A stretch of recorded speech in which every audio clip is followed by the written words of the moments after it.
અને મૃગિયા રમવા જવાનું મન થયું, શિકાર કરવા જવાનું.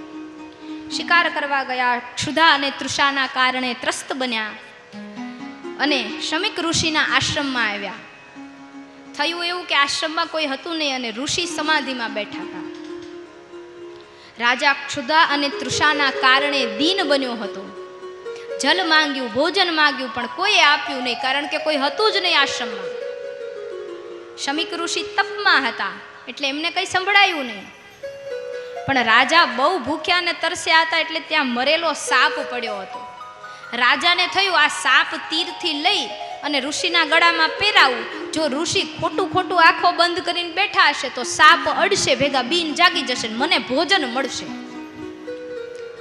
સ્વાર્થી મનુષ્ય પોતાના સ્વાર્થ માટે કયું કર્મ કરે છે ખબર રહેતી નથી. ક્યારે? તો કે કળિયુગ પ્રવેશ કરે ત્યારે. ગઈકાલ સુધી રાજા પોતાની પ્રજાનું હિત કરનાર હતા, પણ આજે શું મન થયું તો કે ઋષિનું પરીક્ષા કર્યું.